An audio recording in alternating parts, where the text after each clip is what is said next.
Alright, hello everybody. So welcome to our first video lecture. We're going to be starting chapter 4 today. So just a couple of reminders. I am using, as you can see here, our guided notes that we use in class, so make sure that you have those out in front of you.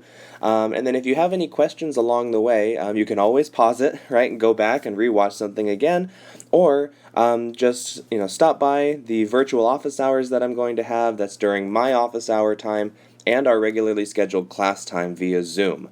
If you want to set up your Zoom account, go check the other video that I posted on Titanium, and that'll get you all set up. So let's go ahead and get started into section 4.1. So we've looked at a lot of different ways of computing derivatives, but now we're going to start looking at what are some things we can do with those derivatives. So the first thing we're going to talk about, and the primary focus of this chapter, is finding maximum and minimum values, so optimizing different values. So we have some applications here in the business realm and in the physics realm as well. We're going to be looking at all of these procedures as we go through. So first we define what an absolute max and min are. So we say that a function has an absolute maximum, also called a global maximum, provided that the value of the function at the point C, so that's this one right here, the value of the function is greater than or equal to every other function value around it for all x in its domain. So the absolute maximum value is quite literally the highest value, right? So if we're on a graph and we have, here's our axes over here, I just draw my graph like this. The absolute maximum is just going to be the point up here that has the highest output of any value on this function. Okay. We say similarly that an absolute minimum occurs at a point where f of c is less than or equal to f of x for all x in the domain D. So in other words, the function output at this point is less than everything else in the function. So on our curve, that would be something maybe that looks like this. And we have our point down here that is smaller than everything else on the curve. That would be considered an absolute minimum value. Okay? These are also called global maxes or mins. So just another way of saying absolute maxes or mins, highest and lowest values on the entire curve. These can also be called extreme values, so you'll see me use that term sometimes as well. So here we have a curve that provides some examples here of absolute max, absolute min. So just notice this relationship here. The value at A, so that point right there, that is the lowest output of any value on this function. So if I check how low that output is, we can see that it's lower than the output of any other point on this curve. So this would be the absolute min. And similarly, the point at f of d up here, this output is higher than any other output on this curve, so this one would be the absolute max. Okay, so visually, that's kind of what's going on here. Next up, we have the local maximum and minimum values. So they're defined very similarly. So we have a local maximum occurs at C if f of c is greater than or equal to f of x, so in other words, right, this function value is higher than all the ones around it, but only when x is near c. Okay. Similarly, we have a local minimum provided that the function value is smaller than every other value when x is near c. So just in its immediate neighborhood, its immediate vicinity. If we have a curve that looks like this, Right? It's going off in these directions. Well, this point right here may not be the absolute minimum, right? That would be this one. The absolute minimum, lower than everything else around it, is down here. However, if you just look at the immediate vicinity around this point here, you can see that it is lower than everything else that's nearby it. So that would qualify it as a local minimum, but not necessarily an absolute minimum. Okay? And so we can define maxes and mins via either local or absolute. So let's look at an example. So here we have the function f of x equals 3x to the fourth minus 16x cubed plus 18x squared from -1 to 4. And we're trying to find any local and absolute extrema. So let's start looking on the graph here. See if we can identify some different points. So when we're looking for absolute maxes and mins, we're looking for the all-time highest and all-time lowest points. So I would say whatever point is up here, that looks like it would be the absolute maximum, and absolute minimum looks like it would be this value down here. But then when we're looking for the local maxes and mins, we can see that there are some values in here that are lower than other points in their vicinity and higher than other points in their vicinity, even if they're not the biggest or smallest point on the entire graph. Okay? So what this tells us is that we have an absolute max at x equals -1. We have an absolute min at x equals 3. And then the local max, that's going to be this one, right? It's higher than every point around it, so that's at x equals 1. And then local min at this value right here, x equals 0. Now, the thing about this point, it is an absolute min, but if we're just looking at its immediate vicinity, it is also the smallest thing in its immediate vicinity. So this one would also be considered a local min. Okay, and that is possible, and that's fine. A point can be an absolute min and a local min. Okay. Now, the one point you might be wondering about is, well, what about this one? What about this point up here at x equals 4? Well, this is an endpoint, and the thing about endpoints is that we cannot count them as local maxes or mins. So that means that this point would be a local max if it was not an endpoint. However, because it can't be considered a local max, and it's certainly not the absolute max, because the absolute max is this one up here, then it doesn't get classified at all. Okay? And we will talk more in future sections about why exactly those midpoints don't get classified as local maxes and mins. But for right now, this is just kind of what we're looking at.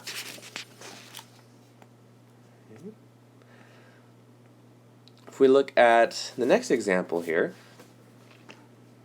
let f of x equal x squared on the domain -infinity to infinity, so it's the all real numbers.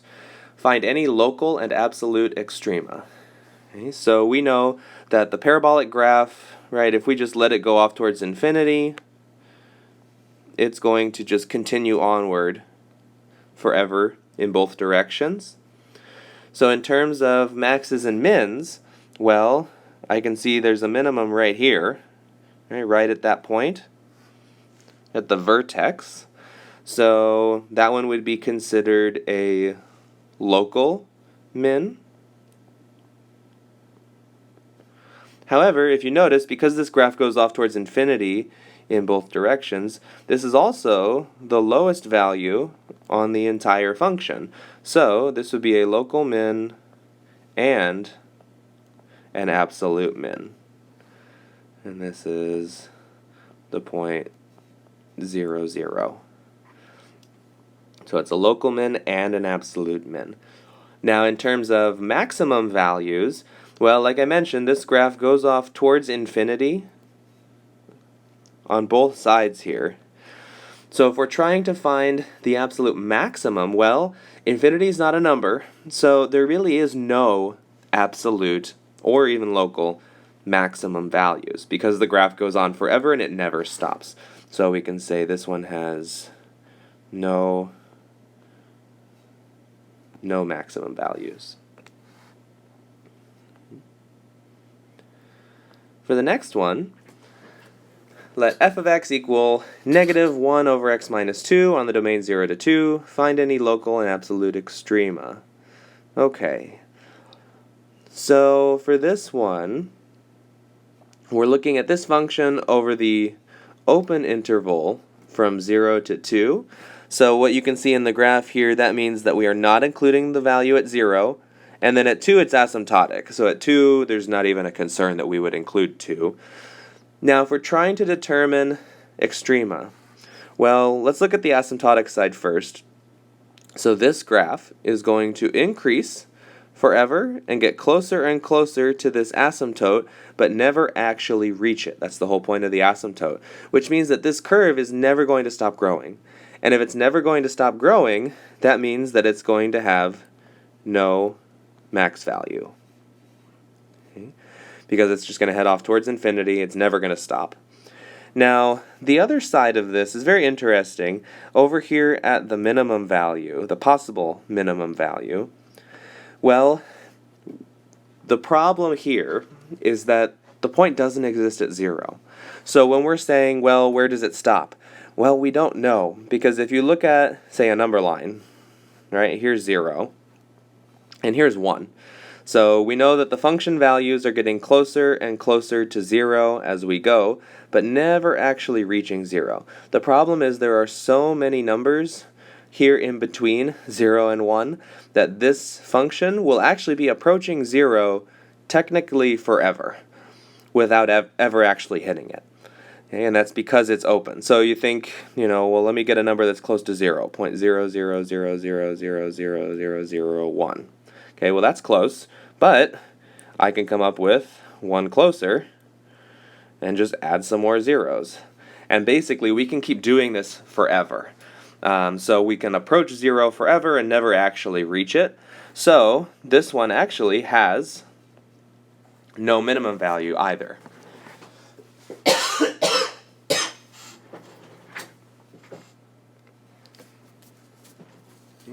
So this one has no extrema whatsoever. Now if we look at this next example, let f be the function with the graph in this figure on the closed interval from 0 to 3, find the absolute extrema. So here we're just looking for absolute. So let's find absolute smallest value, that's right here. Okay, so the absolute min, that's going to be the point 2, 0.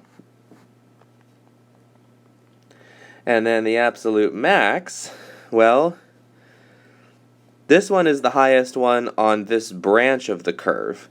However, all of these points are higher than it.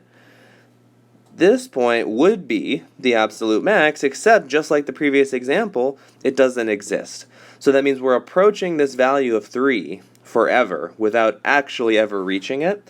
So we say that there is none. There is no absolute maximum value for this function.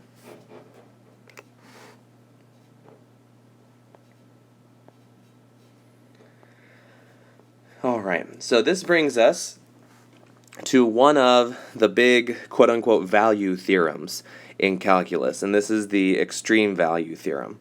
So the extreme value theorem tells us that if we have a closed interval from a to b, and the function is continuous, so in other words, there's no gaps, there's no jumps, no holes in the graph, as long as we're continuous on a closed interval, f attains an absolute maximum and an absolute minimum for some values in the interval.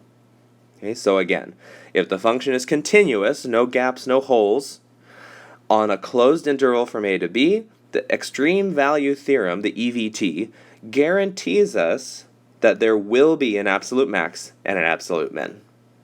Okay.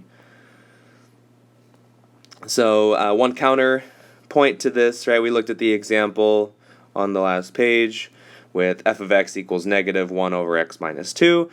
This one was on an open domain, 0 to 2. We did not include 0, did not include 2, and we saw what happened with that. There were no extrema whatsoever, which is why it does have to be closed. Okay? But if we have a function that's on a closed interval and it's continuous, we are guaranteed it will have an absolute max and an absolute min. Okay.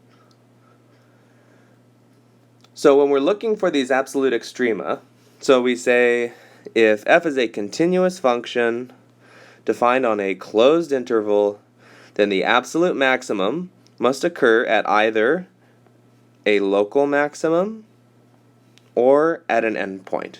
And the absolute minimum must occur at either a local minimum or at an endpoint. Okay, so when we're trying to determine the locations of these absolute maxes and mins, we are looking at any of the local maxes and mins and at the endpoints. Okay?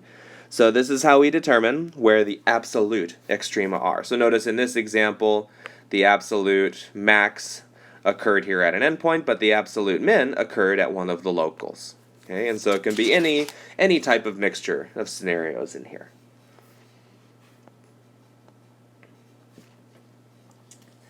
Okay.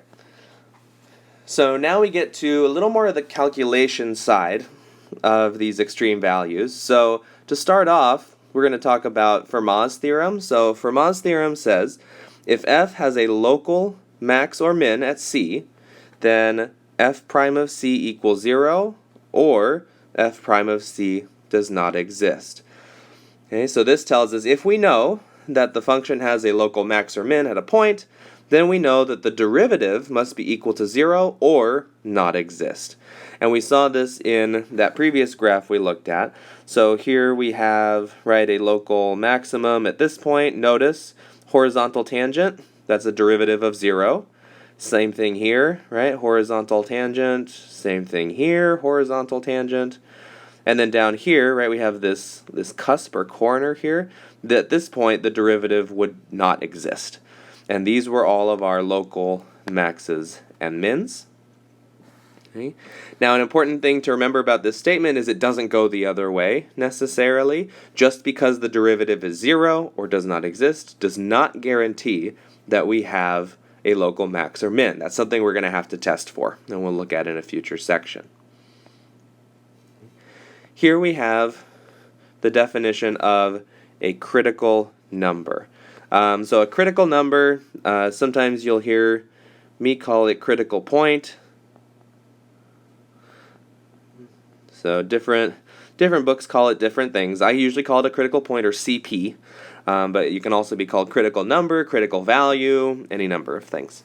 So a critical number is a number in the domain such that either the derivative equals 0 or does not exist. So if we restate Fermat's theorem in the context of critical numbers, this tells us the local maxima and minima occur at the critical numbers. So if we can find the critical numbers, then we do that again by setting the derivative either equal to 0 or finding where it does not exist. If we find those critical numbers, we can then determine the maxes and mins. Okay? And again, it's not a guarantee. Just because something is a critical number doesn't guarantee that it's a max or a min, but it gives us some possible options. Okay. Let's go ahead and look at this example. So here we have the cubic graph. Find any critical numbers and determine local maxes or mins. So to find critical numbers, and you'll get the hang of this as we go through it, we're going to take the derivative.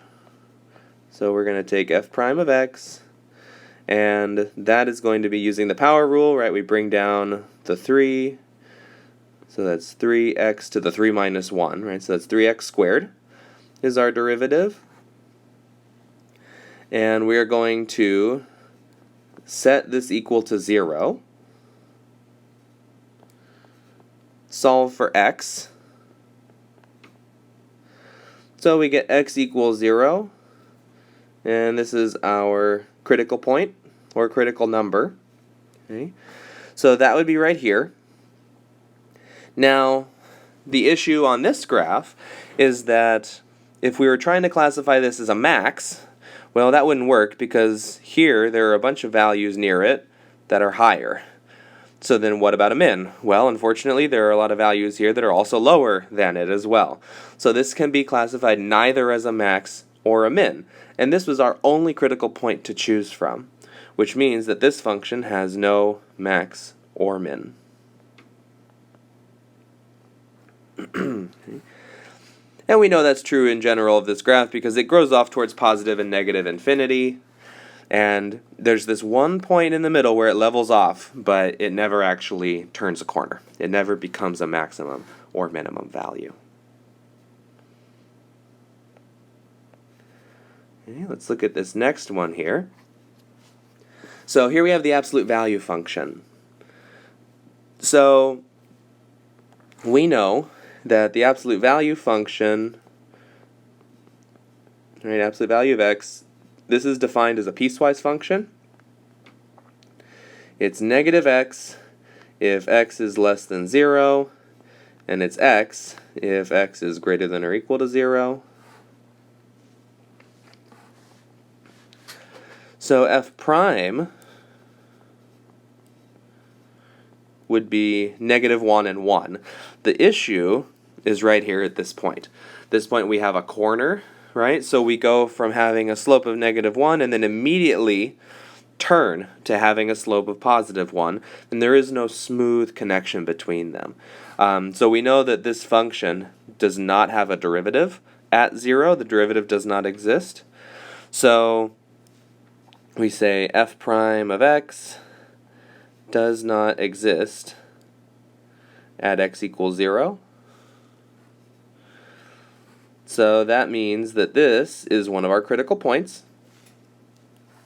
And we can see from the graph, right, every other value around this point is higher than it. So that means that this is a local min, right? And that would be at the point 0, 0.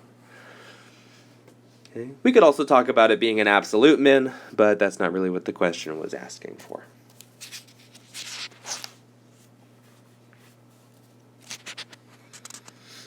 All right. Okay, so we're going to step up the difficulty level just a touch here.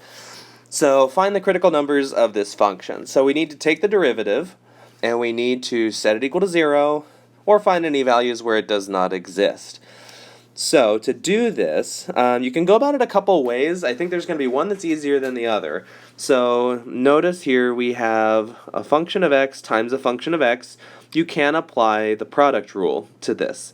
However, I would suggest that in this case, it would be easy enough to just take this term and distribute it to both of those, and then we can avoid doing the product rule. This will allow us to then just take some separate derivatives. Okay, so let me go ahead and just multiply that in here. So we have f of x equals 4x to the 3/5 minus, so that's x to the 3/5 times x to the first. So this is the same thing as x to the 5/5. Right? When you multiply the bases, you add the powers. So this is x to the 8/5 up here. And now we can differentiate these by just using the power rule. So we get f prime of x equals, so we bring down the 3/5, so that's going to be 12/5 x to the negative 2/5 minus 8/5 x to the 3/5. Okay, Let me go ahead and move this negative 2/5 power right here down to the denominator. So this is 12 over 5x to the 2/5,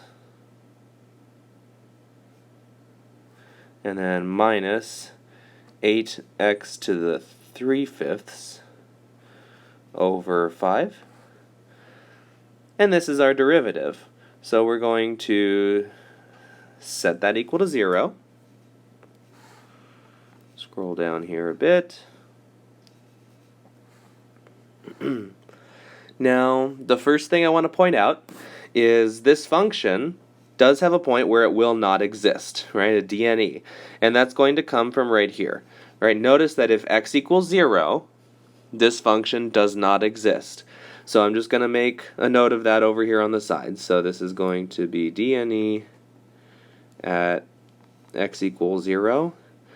The reason I'm making a note of that now is because I'm about to get rid of this fraction, and when I do that, my DNE is going to disappear. So I want to make a note of that now, because it's going to go away in just a second. So now, let's go ahead and multiply both sides of this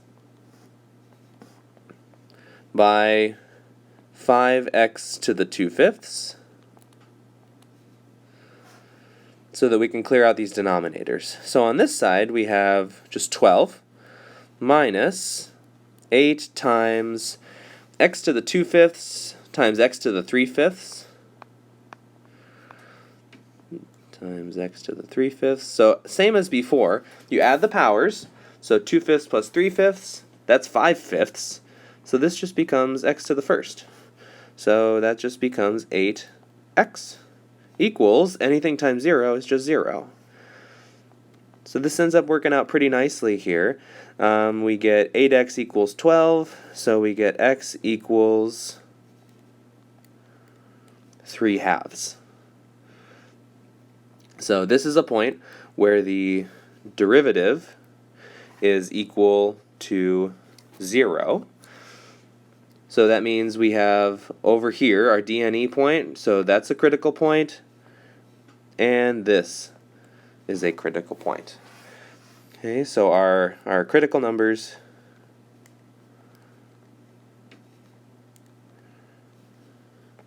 are going to be x equals 0 and x equals 3/2. And if you go back up to the top and you try again with the product rule, you'll find that you get the same thing.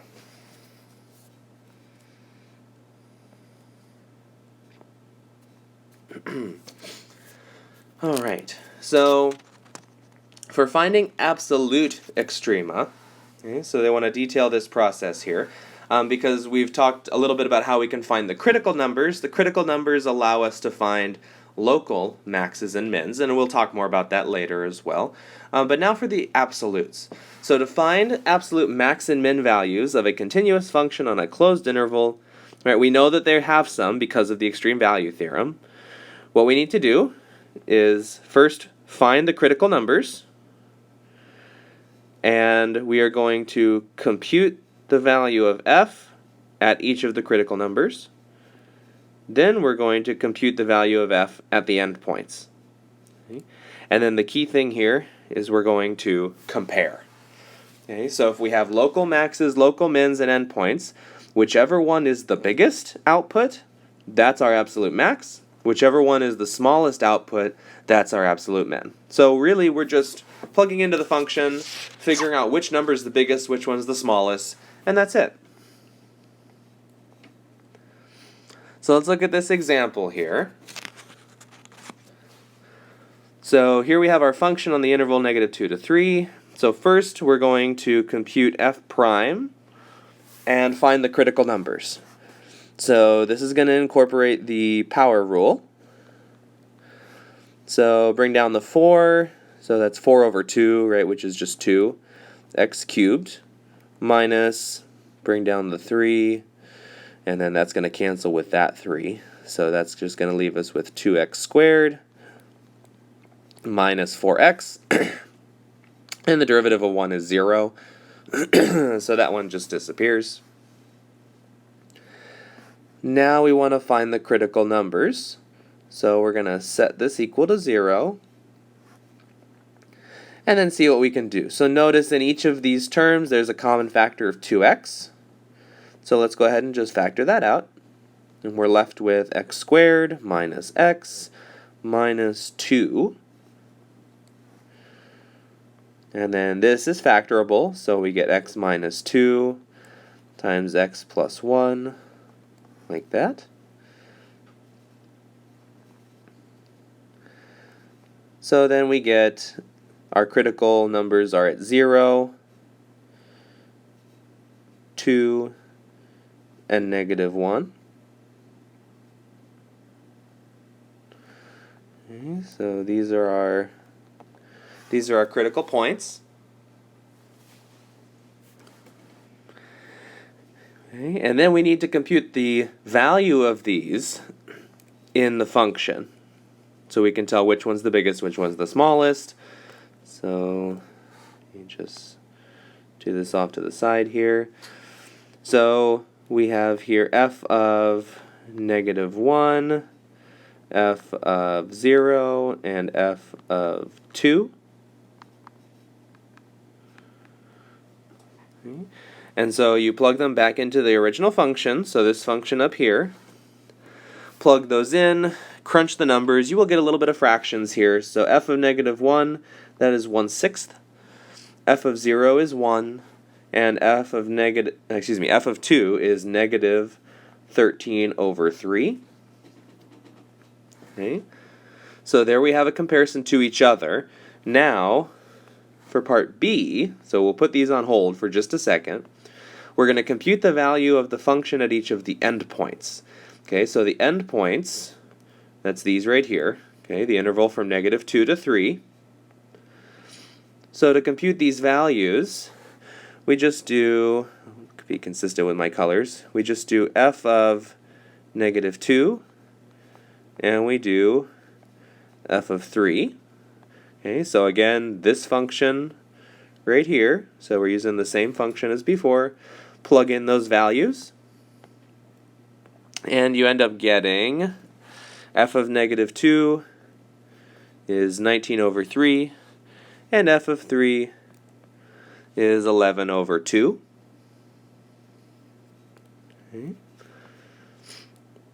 Okay. Then we're comparing. We're comparing the output values of each of these to determine which one is the biggest and which one is the smallest. So let me go ahead and just put all of these down here. So we have the points, let's see, so negative 2, comma, 19 over 3, and I'm just going to go in sequential order here. Negative 1, comma, 1/6, 0, comma, 1, 2, comma, 2, comma, negative 13 over 3,